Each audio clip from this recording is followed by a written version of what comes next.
introduce our group members. We are from Group 4. My name is Laila Zahra and I'm from TL1B. Hello guys, my name is Muhammad Firman Ardianto. I'm from Group 4. Hello, my name is Tifa Abdul Isaki. I'm from Group 4. Hello, my name is Putri Hikmatu Sadia. I'm from TL1B. My name is 24081060058, and I'm from Group 4.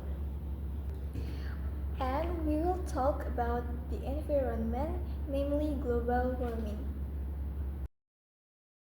First, the UN has warned the world is on track for what it calls a catastrophic 3.1 degrees Celsius of warming this century. The gap between the emissions cuts needed to limit global warming and the actual progress being made has been made clear in a new report.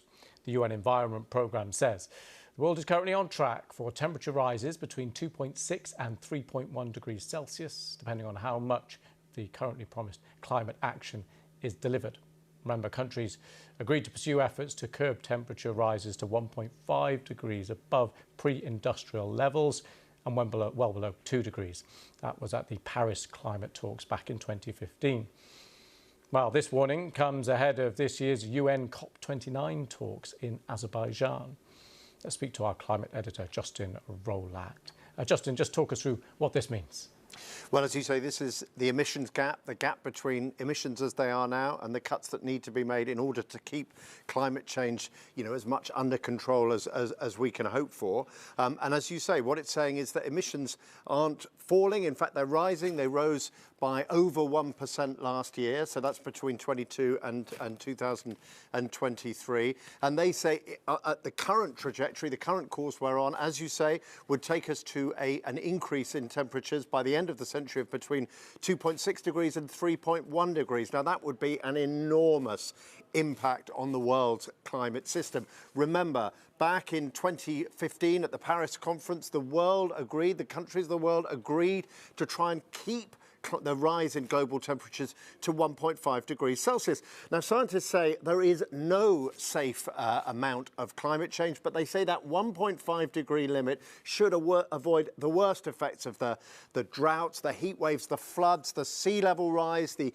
collapse of ecosystems that we can expect from climate change. As you say, this warning comes ahead of the next big UN conference, which is going to be in Baku in Azerbaijan in a couple of weeks. And what the UN is saying, look, it isn't too late yet, but we're getting pretty close to that point, is what the UN is saying. And it's saying there needs to be a massive effort by all the countries of the world to ramp up their efforts to cut greenhouse gas emissions. But it says that needs to be led by the rich countries. The rich countries need to lead the way, and they need to begin doing that as soon as possible. Well, let's talk a bit about the politics of it then. What's your assessment of where, especially those big rich countries, are on this? Well, look, we're in an interesting moment. Renewable technologies have fallen in price over the last couple of decades in a way that nobody could have expected. So the tools, if you like, for moving away from fossil fuels are available to us in a way that perhaps we couldn't have imagined 20 years ago. What needs to happen is we need to start implementing that. We need to start investing in renewable technologies over oil and gas. And to a certain extent, that's happening. The UN estimates that twice as much money went into renewables last year that went into oil and gas. Sorry, that was the International Energy Agency, a kind of global watchdog on energy, came up with those figures.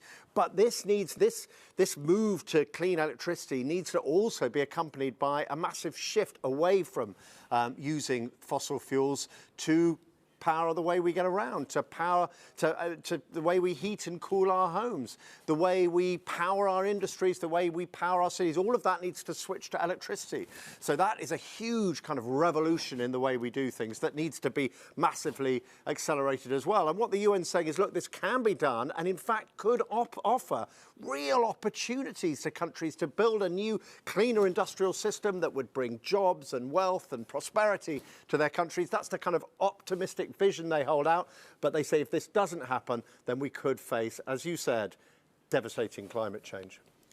Justin, thank you so much for that. We're going to speak now to Professor Daniela Schmidt, an earth scientist at the University of Bristol. Thank you for coming on the programme. You're very welcome. So first of all, before we get into some of the measures and could you just outline what the world would look like if we have this warming of between 2.6 to 3.1 degrees Celsius? Just map it out for us. It's becoming more and more complicated to then really project what's going to look like. We expect the real consequences for our ecosystems. So we're expecting extinctions.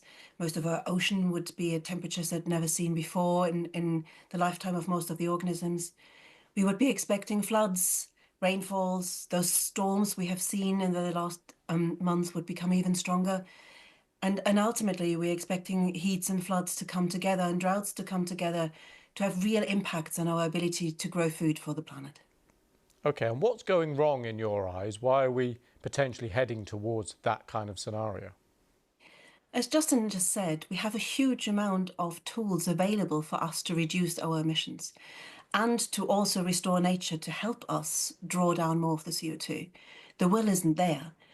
If you look at the national determined contribution, as Justin said, they are fixing us on a warming which we know is dangerous for us and the planet.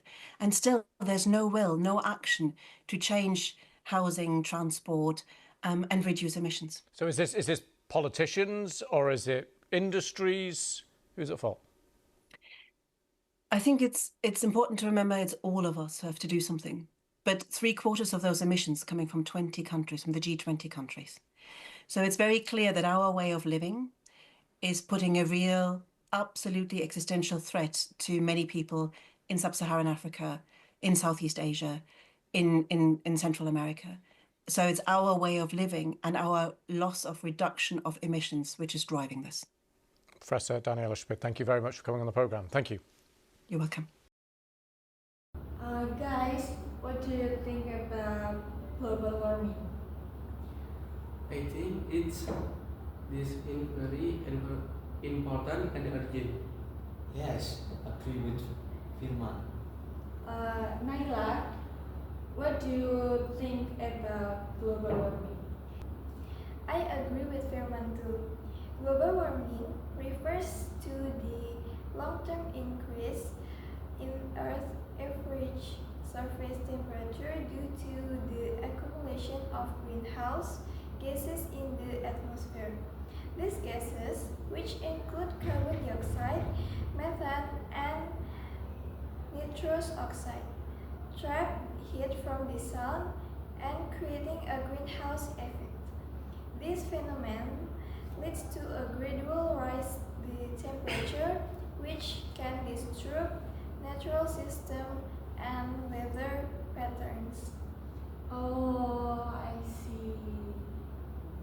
And what causes global warming? Greenhouse gas emission is the release of greenhouse gas through human activities such as burning fossil fuels, coal, oil, and natural gas, industrial processes, and deforestation.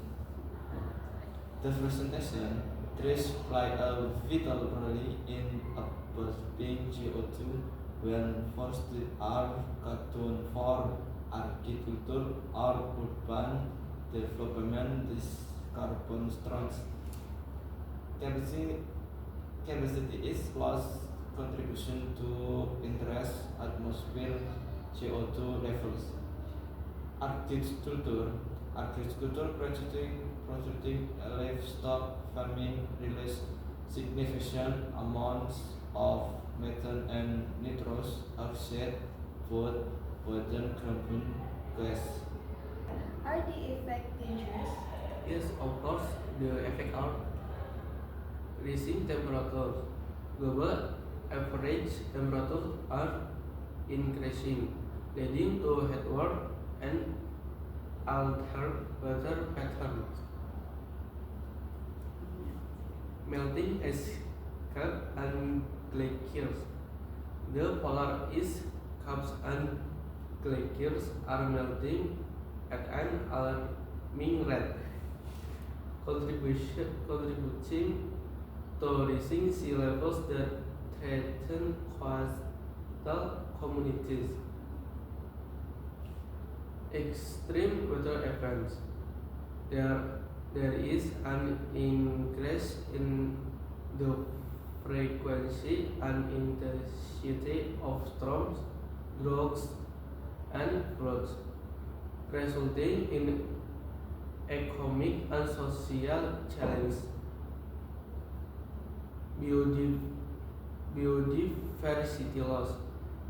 Many species are unable to adapt to the rapid change in climate, leading to habitat loss and extinction. An importance of understanding global warming is essential for several reasons are informed decision making. The knowledge about global warming help policymakers, businesses, and individuals make informed decisions that can lead to sustainable practice and policies. Public awareness.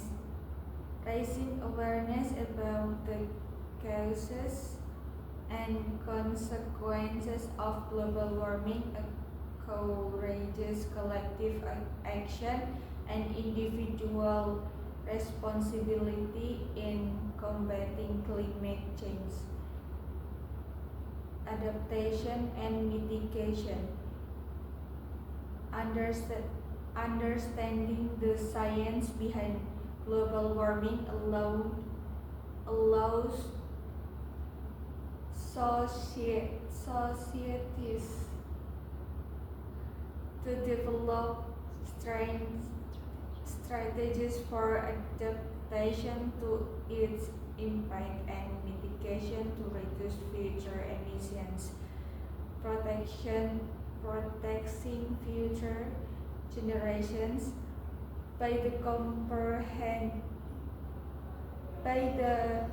comprehending the urgency of the situation. We can take proactive steps to protect the environment and ensure a livable planet for future generations. Thank you for watching. See you in the next video. Bye.